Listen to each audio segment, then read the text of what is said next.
I would like to say, let's adopt Darwinism to survive, sustain, thrive in the disruption era, and it's a significant opportunity for all of us.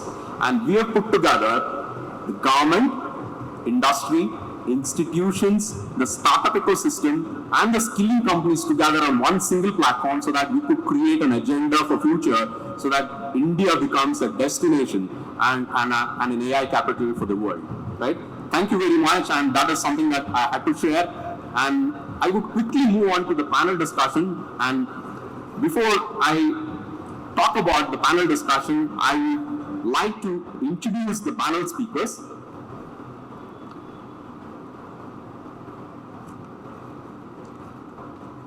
So I would like to start with Mr. Shrikant Sinha, who is the CEO of Telangana Academy of Skill and Knowledge.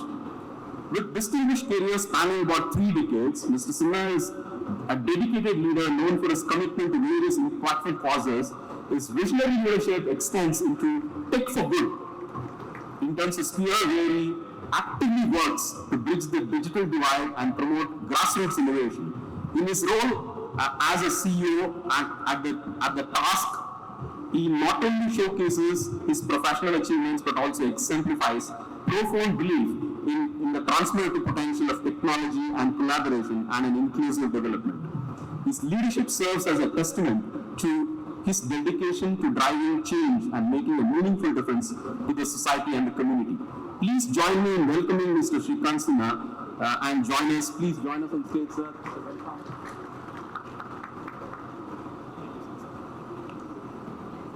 I would like to also invite Dr. Nikhil Agrawal, CEO of SIIC, CEO of Artificial Intelligence and Innovation-Driven Entrepreneurship, IIT Kanpur. Introducing Dr.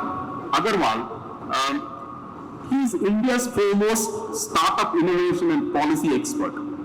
Dr. Agrawal has diverse and global experience from consulting to professional education to advisory to Fortune 500 companies and multinationals, governments, academia, and think tanks across the world. And he's also worked with venture capitalists across North America, Europe, India, and Australia. Dr. Agrawal has led as a CEO and director and held positions with government, universities, multinational corporations, and has been a vice chairman and advisor to FICCI, and an advisor to some of the global organizations like WABF and UN Global Alliance. And it's also important for the audience to know that Dr. Agrawal is also a co-recipient of Guinness World Record in Taekwondo. So join me in applauding Dr. Agrawal. Thank you very much, sir, for joining us for the session today. My third panelist that I would like to invite on stage is Mr. Subramaniam Yadavalli, CEO at Apollo Hospitals, Hyderabad. Introducing Mr. Subramaniam Yadavalli, CEO at Apollo Hospitals, a passionate leader, a synergist in healthcare, a remarkable journey of over 3 decades.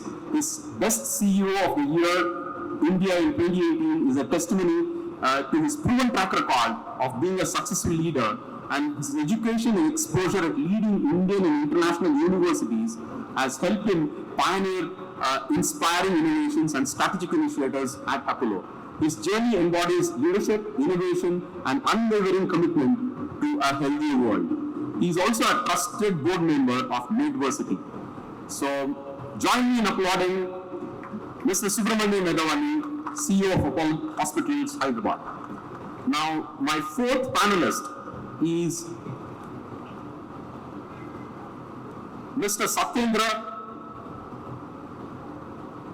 Pasalpudi, Managing Director of Infolab Solutions India.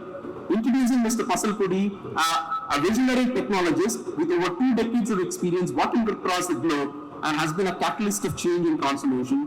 With a unique blend of business expertise and cutting-edge prowess, he has bootstrapped innovations in platform engineering, cloud, and big data.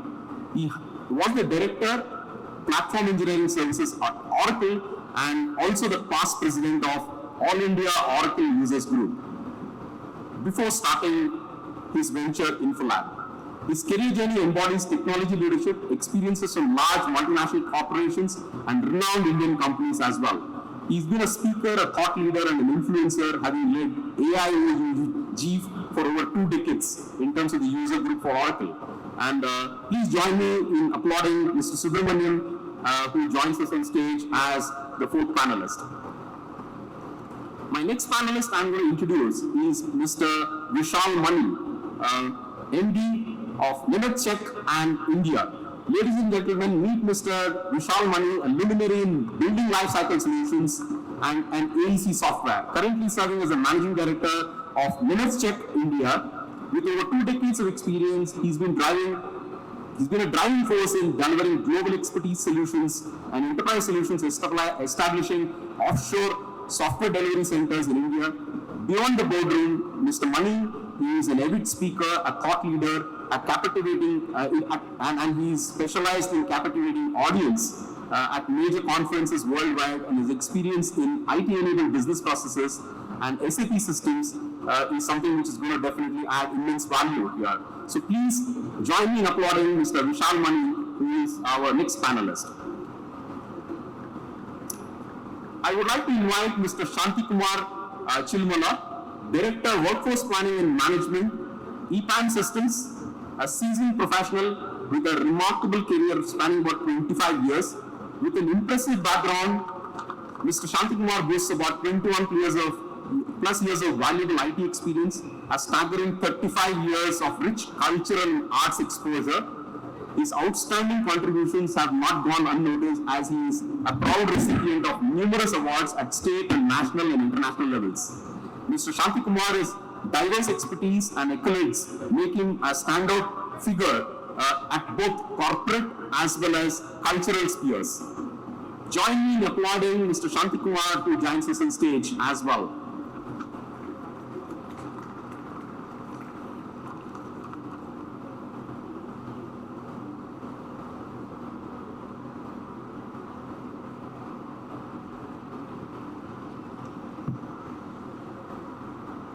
Thank you, gentlemen, for taking your valuable time to join for the panel discussion. And it's a pleasure, it's a privilege and an honor to moderate this discussion.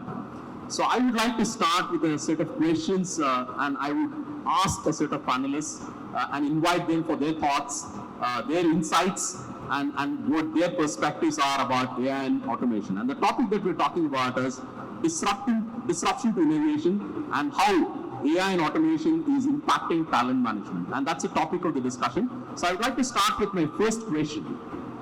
What is the impact of disruption from AI and automation technologies for the industry? And I would urge Dr. Nikhil Agrawal to get started first. And because he is at the heart of innovation at IIT Kanpur, and he has a little over 300 plus startups that are getting mentored. And IIT Kanpur is the #1 innovation hub of our country as well. And being the CEO, he is possibly the best person positioned to answer this question too. Thank you, Dr. Mr. Shinoy. So 1989, many of you know, there was a very seminal article written by Clayton Christensen about disruptive innovation. And there's a first time, in 1989, this Harvard Business School article which mentioned about disruptive innovation. The concept of disruptive innovation came into the picture. And since then, disruptive innovation has seen many changes. So what's the meaning of this disruption? When the disruption happens, how it comes, in number of large organizations not able to see that disruption. One of the best examples I always give is the mobile phone. The new iPhone which I have recently ordered, which has not costed me my kidney, but certainly a lot of money. I requested one of my friends from US to bring it. The iPhone is sold on a camera. The phone was meant to call someone. That is an iPhone, that's a phone, any kind of phone. But today the phone are meant for a camera, for a selfie, for sending a message or finding something, and you can also make a call. These kind of disruption, when the disruption started happening in the phone space, one of the largest companies in the world, Kodak, is not able to see it. They said the cameras are there to stay, the phones are a passe. Phones are meant to call each other. Where is Kodak now? The Kodak is gone. Similarly, the other number of such examples exist. MySpace came, and the Facebook was just a small company. MySpace said that Facebook is only to upload the photographs. And now where the Facebook is not just the Facebook, but the Facebook's ecosystem. If you look at WhatsApp, if you look at Instagram, if you look at the disruption they are creating in the metaverse, that ecosystem has changed completely. Another great example is of AOL, American Online. They were the leaders in email. 1995, my friend for the first time went to US and he created an email ID for me. That email ID still works, it's called Hotmail. At that time, Shabir Bhatia sold the Hotmail to Microsoft for $400 million. Even today, I don't know how many zeros I have, $400 million. So that time, like 25 years back, he has changed. And I said, what's absurd? Why something is called Hotmail? It looks very absurd as far as the Indian culture is concerned, but is now very well adopted. Now, where is that Hotmail? Where is that AOL? Now everything is Gmail, everything is something. So there is disruptive technology comes in and suddenly the things start changing. Generative AI, which is, people spoke a lot about it since morning about whether it's hallucinate or something, is all about that somebody you are. So if you look at the whole concept of outsourcing, so Americans were outsourcing the job to Indians and to Filipinos for the voice calling. But now what we are doing, we are outsourcing our job to a number of supercomputers, which is try to generate an context for us. Now there is a company which I met last week. They said that we generate AI profiles to train our new AI engine. Now that is fascinating, that the people don't exist. The kind of profiles they are generating will be fed into the new AI engine, so the new AI engine can make right predictions.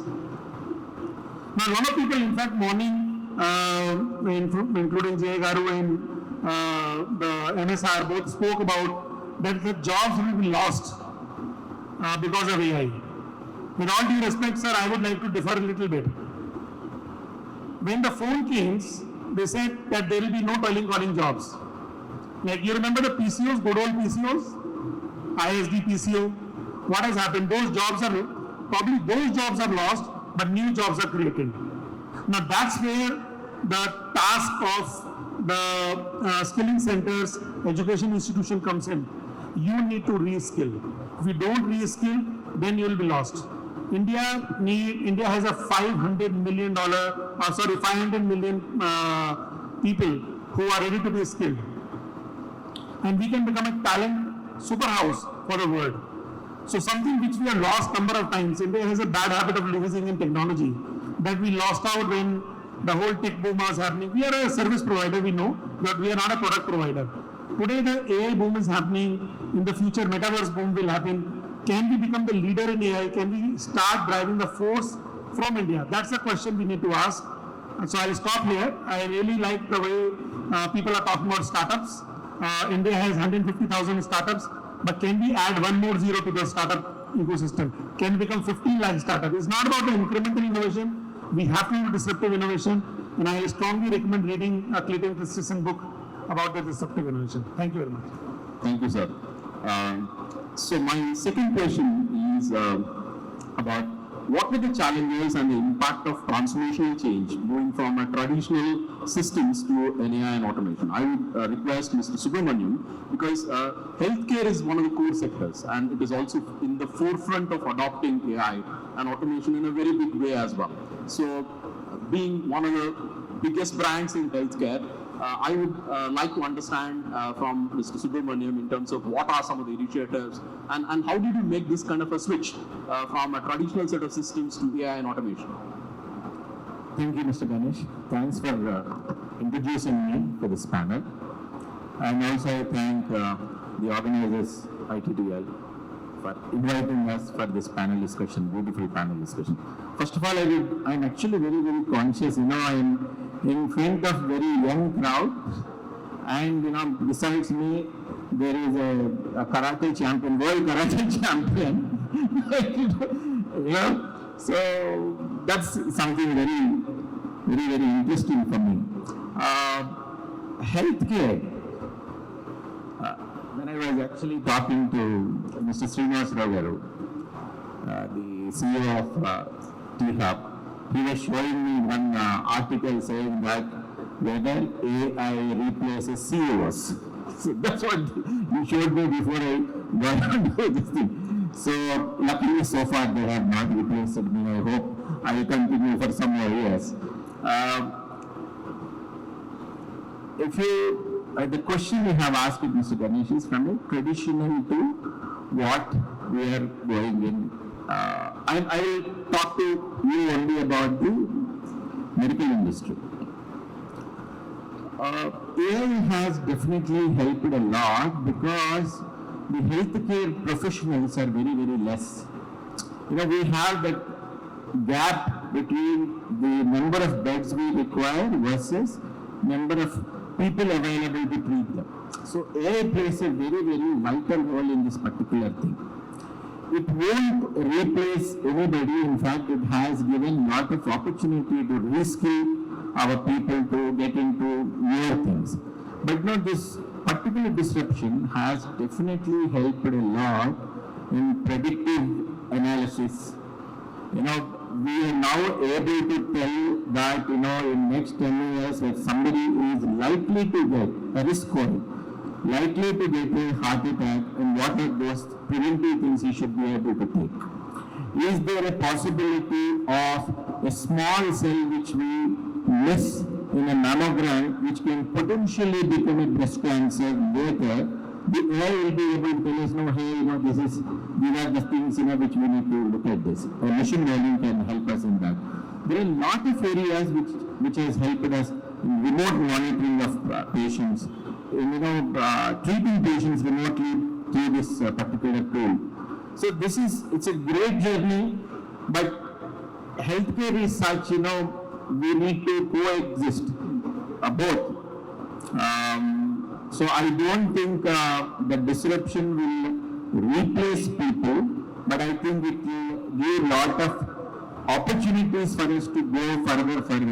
When we started Apollo hospitals, there is no hospital. But today, if you really look at, there are thousands of hospitals serving our people in Bharat. So that's very good. So this tool is definitely going to help us. And this disruption which has happened from a traditional, health is always traditional. You still require a doctor, you still require a nurse, whatever comes, these two are very important. But it will enable the doctor to take a quicker decision. It will enable a nurse to track the patient monitoring system much faster. She can track more early signs, in ICUs and, in rooms so that we can treat patients much more faster. It can enable us to identify the disease patterns. So this is a great journey. I think we are very, very happy that we are in this era. Thank you, sir. My next question is about, are the insights from AI and automation technologies are driving decisions on innovation? I would request Mr. Srikanth Sinha, because you are a part of policy making, you are a part of the government of Telangana, and you put in a mission, an AI mission for Telangana, the state, and also taking the lead for other states to follow as well. I would like to understand from your perspective, what insights prompted Telangana to take the lead and then create an ecosystem like this? Sure. Thank you, and thanks to the organizers, especially Chinmay, for inviting me and helping me share some of my views. Probably what I would also like to talk about is, before I move to that, I think I need to ask ChatGPT to create my LinkedIn profile for me, because unfortunately I've not updated it for 4 years, and that's why it talks about me as a champion for tech for good, etc., which is my previous profile as the CEO of NASCOM Foundation. Another thing which I'd also like to mention, with due respect to the Vision Pitama, that's what I would prefer calling Jay Garu over here, for the IT and the innovation ecosystem itself, is that as a young faculty member many decades ago, I was given the arduous task of training people and convincing people in the banking industry. And this was late 80s that I'm talking about. Sorry if you would have guessed my age by now, then it's your problem, not mine. But yes, at that time, I was given the arduous task of convincing them that the banking industry will lose their jobs. right? Today, just give me a show of hands, how many people call it e-banking when you withdraw money from an ATM or use your phone pay or what have you, right? So I think what we need to understand is while traditional jobs will be lost, and yes, as students, the youngsters need to understand that when they enter the college itself, it's important to understand that 60% of the jobs that you are seeing today will no longer exist, right? And that is a reality that we have to face up to, right? Is AI new to Telangana, to Andhra Pradesh, etc.? No. 1991-92, those days, what is called as ML right now, and I'll probably debate about why is it called ML and why not NT, because pets and machines get trained, right? Humans learn, and that's where there's a disconnect. But anyway, we created an expert system for Andhra Pradesh police in those days using Prolog and Lisp, which I was a part of the team which created it for right control. So even at that time it existed, but the technology had not progressed enough. Today technology is helping everything. Now coming back to the ecosystem itself over here, I think what is most important, and I'll talk about TASK for a minute and then move to the remaining ecosystem. So TASK was created in 2014 when the state got bifurcated. They did a survey of about 1,400 plus organizations here, and they realized that less than 10% locals were recruited, and the people who were recruited were not up to the expectations of the industry. And that's where, as a vision of the Honorable IT Minister, under the guidance of the Honorable Principal Secretary, TASK was created as an organization to help skill for employability. If some of you, our logo is there, if you have a look at our logo itself, it's a learning tree which has got a fruit on each and every branch, which means any initiative that we do has to link into an employability, livelihood, or an entrepreneurship opportunity. Now, looking at, we are sitting over here, 378,000 square feet of world's largest innovation ecosystem itself, because this is the complete one.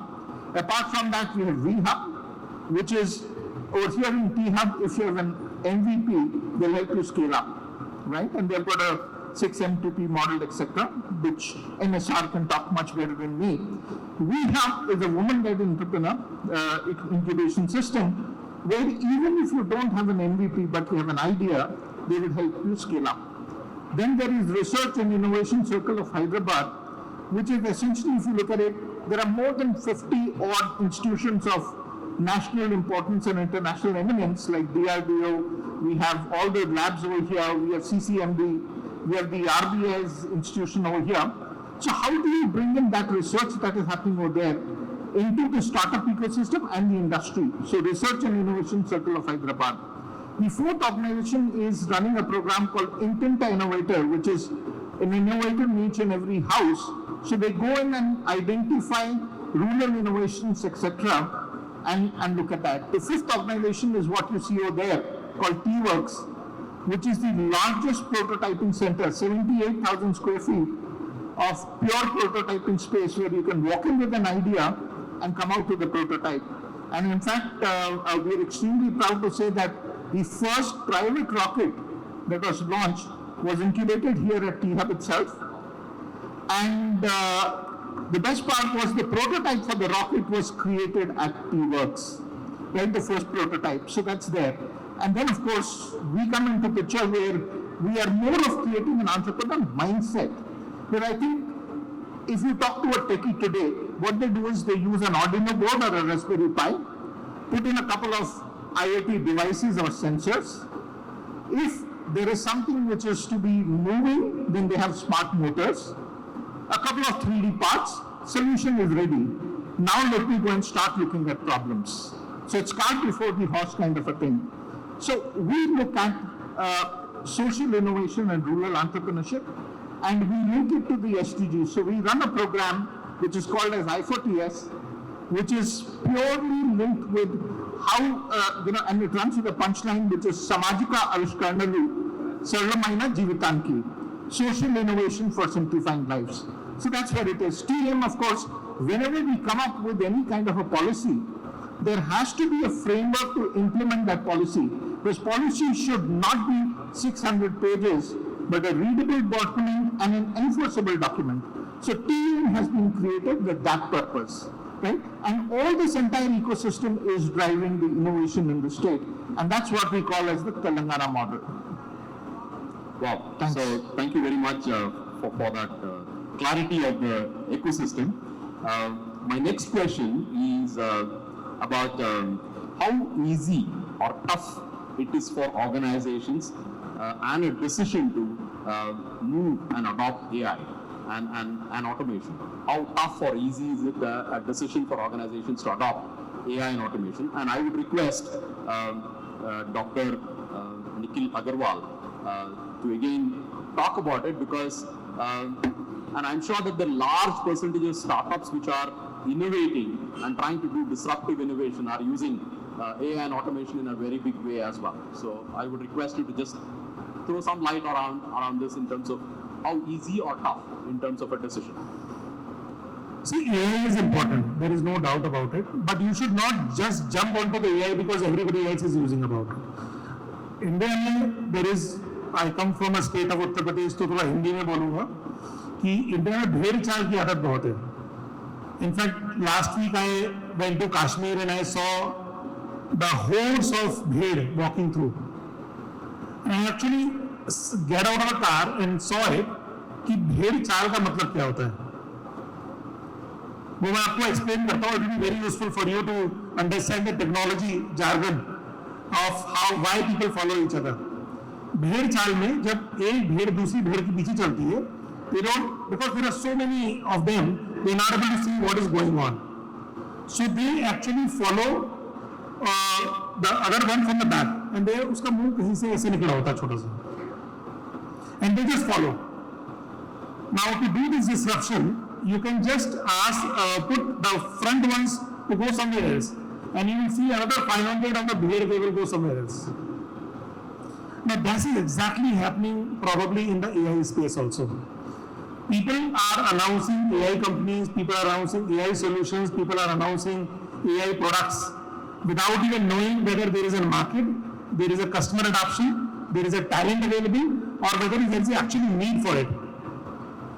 Some of the best solutions today may not be like what Shrikant Bhai has said about the sensors and Arduino boards and all. Some of the best solutions are just mechanical solutions. You may not need a battery-powered, artificially intelligent enabled, smart solution. You just need a simplistic mechanical solution. Sometimes you don't need to diagnose the best, most complicated thing. You don't need an AI, you need a good doctor. You have a certain problem with your body and you go to 10 doctors. Doctors are not able to identify, but a good doctor with a great diagnosis will say, कि भैया ये problem है. So my request to and my suggestion to all the startups who are listening is that don't go into the bhed chal of for the sake of innovation. If there is a need for innovation, do it. If there is a customer for it, do it. Because innovation also requires effort, you require money, you require expenses. Most of the companies are struggling for money because they have to spend a lot of amount of money on the talent. The talent, just because they are able to spell A and I, they become expensive. Last year we have seen the tech industry, the people with 2 or 3 years of experience were charging 20 lakhs, 25 lakhs, 30 lakh rupees. It is crazy. How do you sustain? The whole Indian ecosystem was built up on a cost arbitrage. But when we lose this, we have a high quality talent, but we don't have a customer to pay. Now the whole salary structure is crashing down. So we need to be reasonable. So find out, first suggestion to the startups would be, if they are building a new product, spend a month or 2 in understanding your customer need, whether your customer will need it or not. Most of the companies start with a solution when there is no problem. And I give you tons of examples of a startup कि sir हम बहुत बढ़िया solution लेके आए हैं. Sir ये solution remarkable है. मैंने कहा प्रॉब्लम क्या है? किसने पूछा? किसने बोला? क्यों बनाया, कोई खरीदेगा इसको? Then there is no answer. So those things are, those 3-4 questions are important. Build a solution if there is a problem. If there is a customer, then build on it.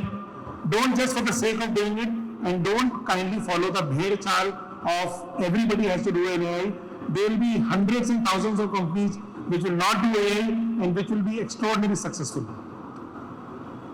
Sorry, I'm just adding 2-3 points over here, especially I'm seeing a lot of youngsters over here and startups. So to the youngsters, please don't go after learning syntax, right? Look at the fundamentals, that is most important. People don't employ you for knowing the definition of a screwdriver, but know how to use one, right? That's my message to the youngsters. Startups, if any startup is over here, and recently I've come across a lot of startups who are helping in recruitment process, correct?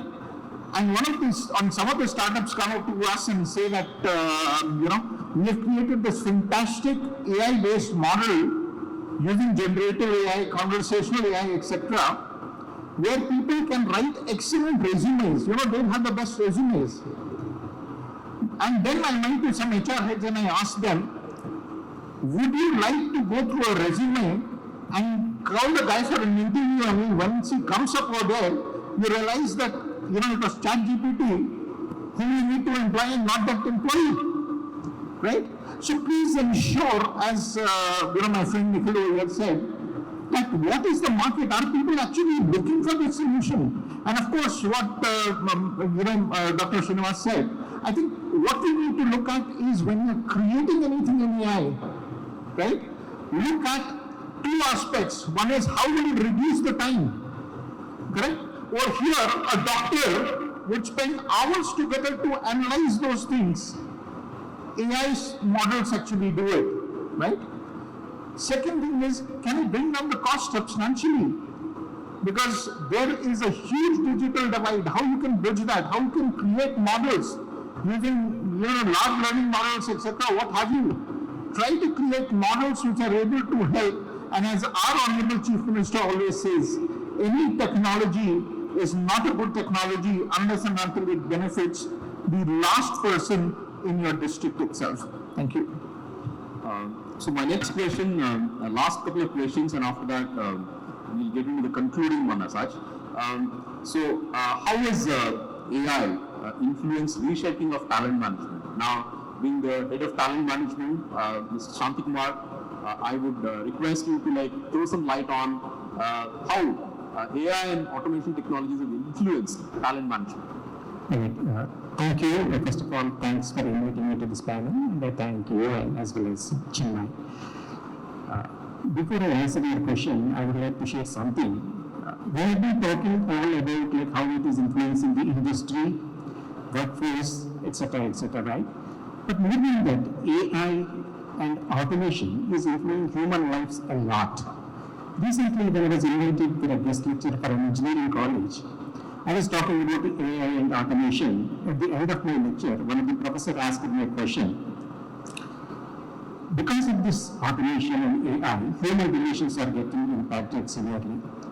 People are impatient. People are kind of not having proper human relations. Even when you are having a dinner with your family, everyone is looking at their mobile rather than talking to each other. And they are also kind of broken relationships, time is not available and all these things. So his suggestion was, we should stop innovation completely so that human relations are not broken up. So he asked my perspective. So what he told him is, first of all, no one can stop innovation. It is a continuous process, the change is inevitable and it continues to happen. But how about the other aspect, which is disrupting human relations severely? In my opinion, speed is inversely proportional to patience. Why I am saying this is, when we were having mobile, we were very happy. Okay, we had mobile. When the 2G came, this network was faster, and when 3G came, we were happy. But if we fall back to the 2G network, damn, it is not working, it's slow.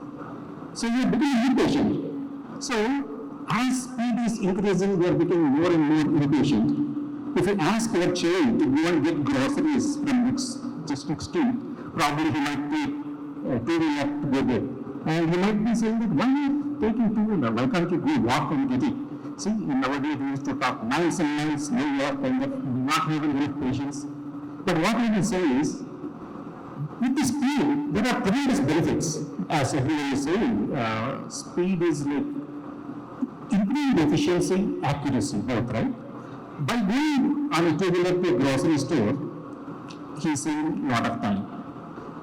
And after returning back, at the same time, how effectively it is utilizing is more important. So if that same time is being utilized for proper things, of course, it's a creating of whatever AI.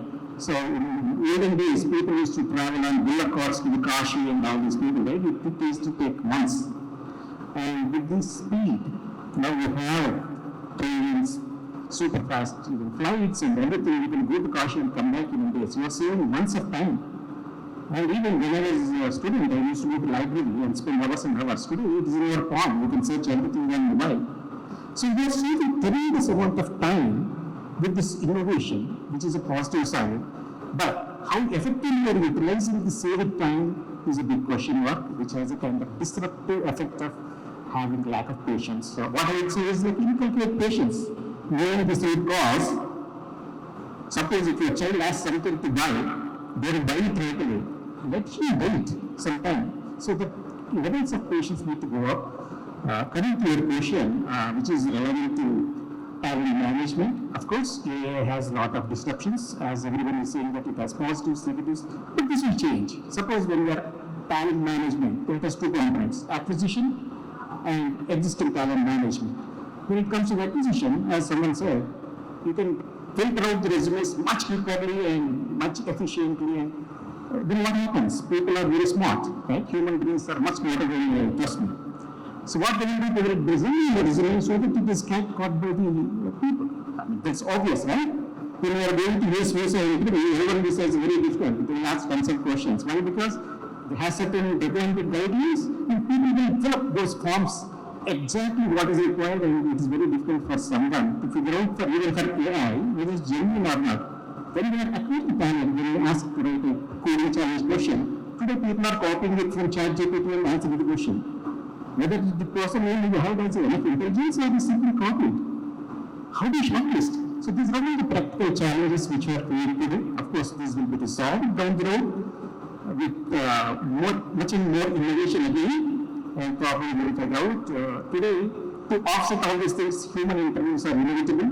So we need to filter out and all these things, and you need to manage talent at the end of the day by human anyway, irrespective of any technology. This is my answer. Thank you. Thank you, sir. So coming to the readiness in terms of infrastructure, I would like to ask Mr. Satyendra, because you manage large cloud infrastructure globally, and I would like to understand from you in terms of how ready are we as a country when it comes to infrastructure on AI and automation. And specifically what I have heard is that most of our data centers are mostly CPU based, and AI infrastructure requires GPU based infrastructure, which calls for a massive investment or whatever it is. So where do you think we are as a country? And we are talking so big about AI and skilling and everything else, but if we don't have the infrastructure, how do you think we can become the skill capital of the world? Thanks, Ganesh. First of all, thanks to Chinmay and the My Anatomy for giving me an opportunity. So before getting into the specific answer, when 5 years back, I was doing some research on what is this digital transformation. There are what exactly the organizations need, whether it's in consulting organization like ours, or an Apollo hospital, or anything here like APAM, what we're trying to do the whole world in terms of the IT or digital transformation as such. The first and foremost is the customer engagement. What are we doing to talk about the customer engagement? That is one key area which we need to solve. All our products, services aligned to that. Second is the value proposition. What value we are giving to our investors, internal, external, and all.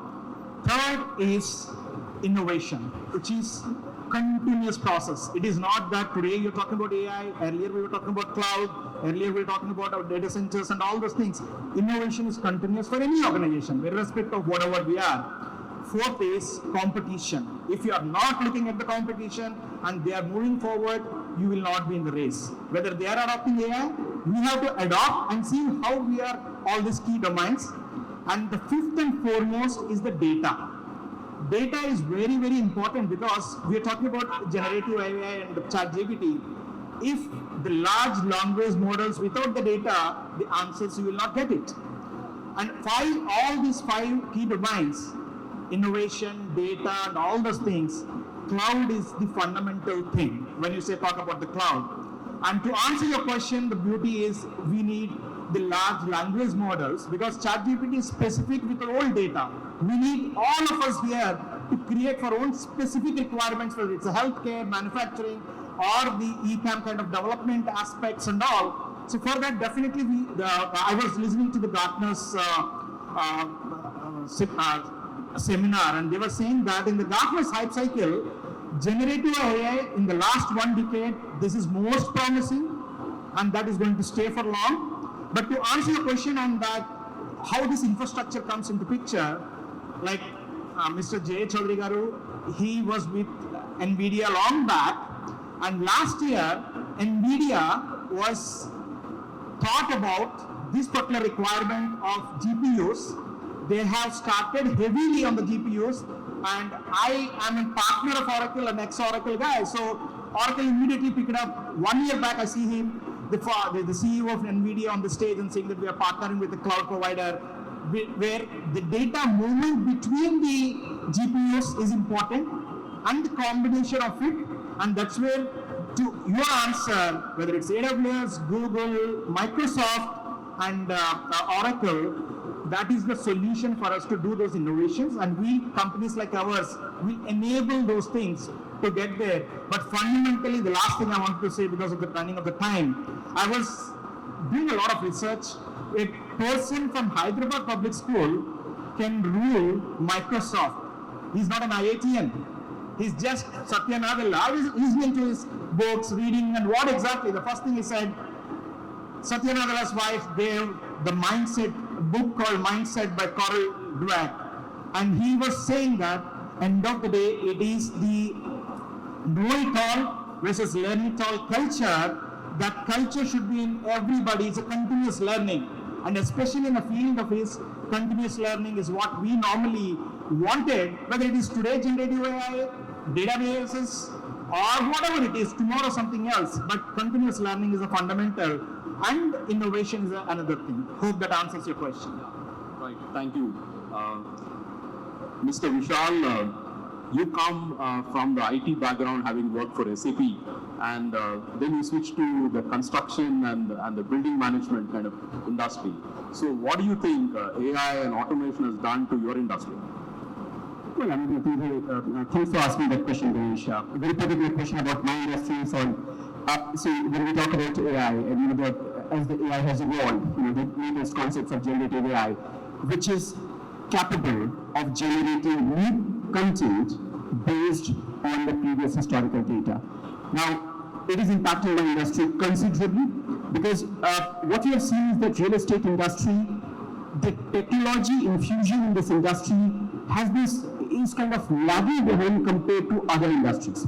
We have seen more innovation in BFSI, manufacturing, automotive, but in real estate it has not. I mean, still we are building the same bit by bit kind of things, right? So the innovation in this industry is comparatively less. So this gives us an opportunity. This industry has an opportunity to leverage AI to do more innovation. Now, how it is impacting is that in the entire building life cycle of a building, it basically has 3 stages: design, construct, and after that you operate and manage.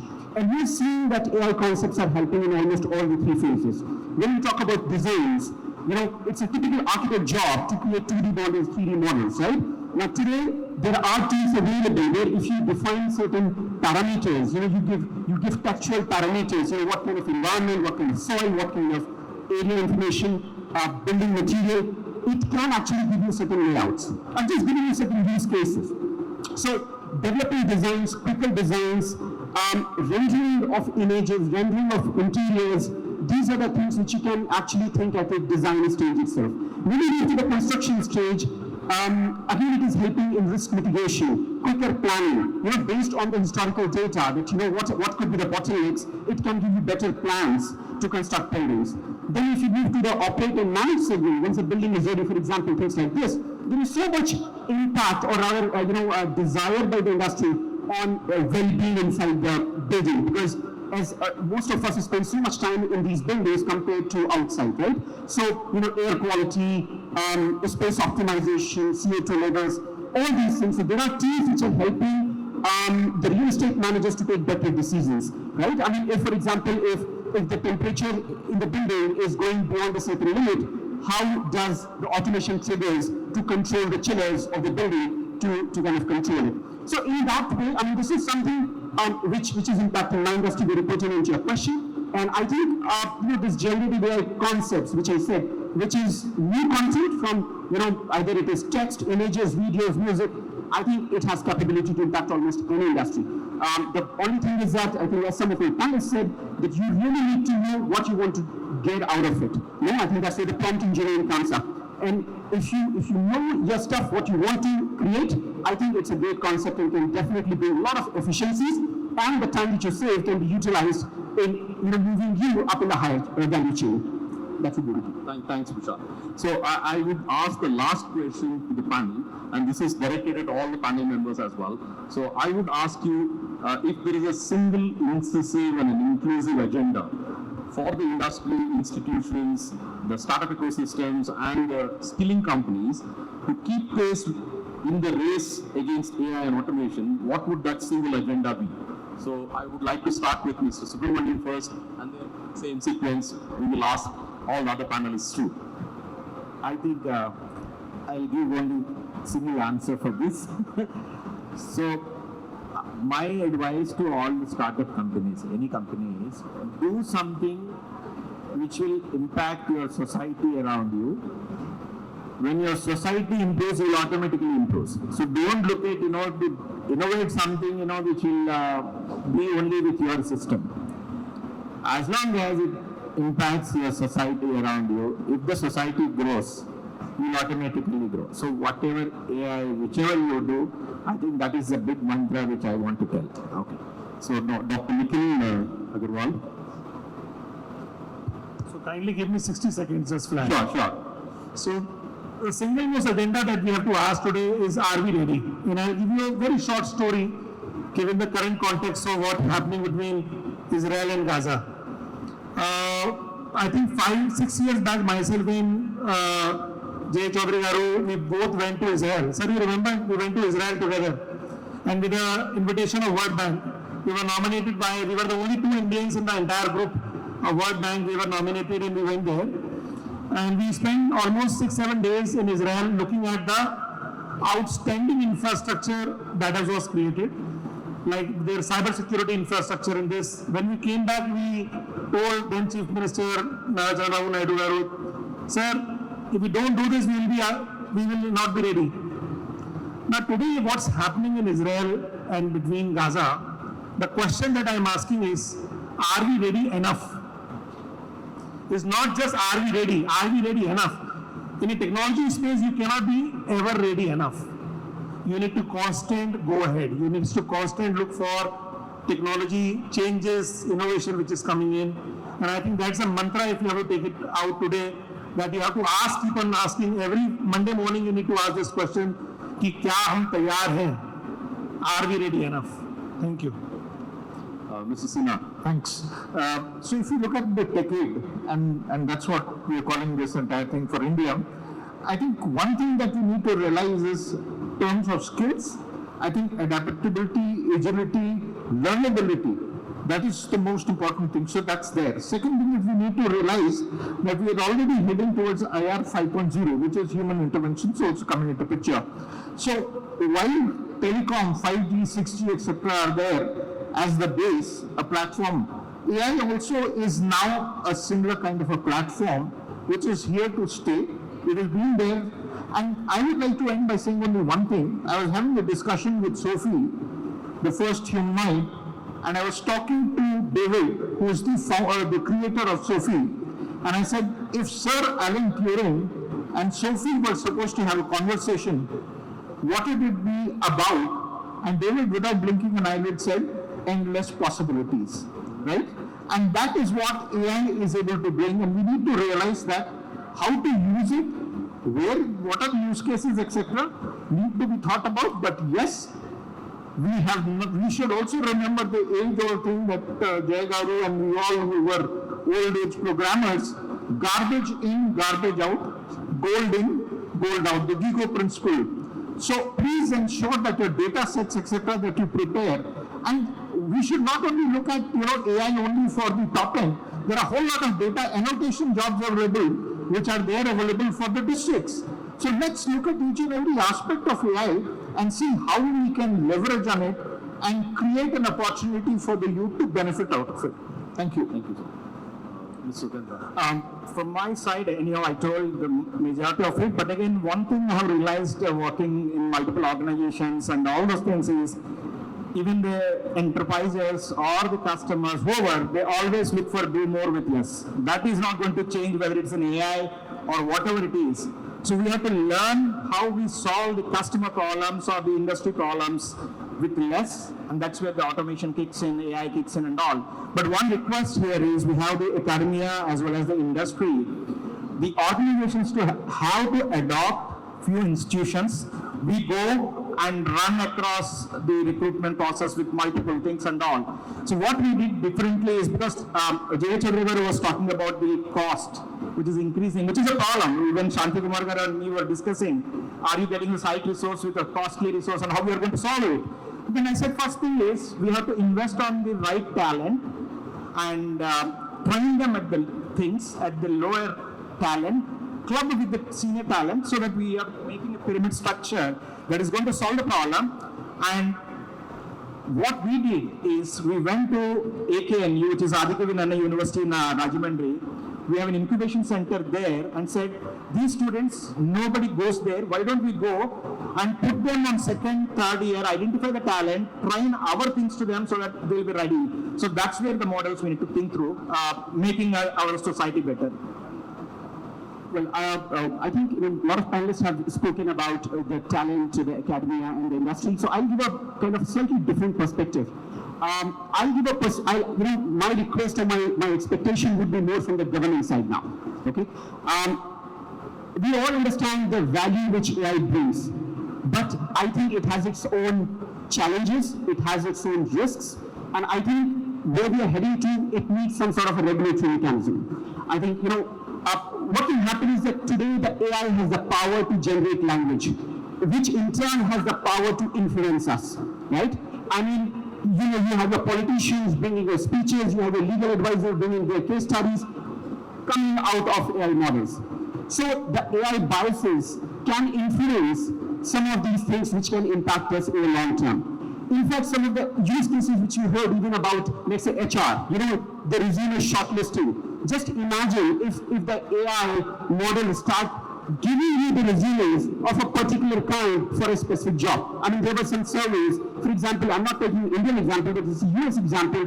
If you ask for a resume for a cashier in a supermarket, you get more women. Yeah? If you look for a taxi driver, you get more black men. Now, these kind of biases which can come up, and I think we need to start talking about it. So until we have these regulatory framework, we have to, only then we can get the best value out of it. The way we did something like nuclear energy, right? I mean, when the atomic bomb and the fission and fusion technologies were created, we were all very scared, but then the regulatory framework came in and we are able to use it for the peaceful purposes. The same thing I would say has to happen for AI, and I think it has to happen sooner than later before it starts impacting us. Thanks. All right. From my perspective, as Satyendra Garu mentioned earlier, we have to be ready in certain industries, particularly in IT. You have to be ready, otherwise the competitors will take over and you are running out of business completely, right? But again, this is subject to someone else said, for the benefit of the society. That we have to keep in mind. As long as it is benefiting the society, the customer, the ultimate motive is helping someone to get benefited. If it is so, yes, it has to be there and the industry has to be ready. Whether we are ready or not, we have to force ourselves to get involved for this transformation. But ultimately, boils down to one thing. It is not everything everywhere adopted. We need to adapt. It is location driven, it is culture driven.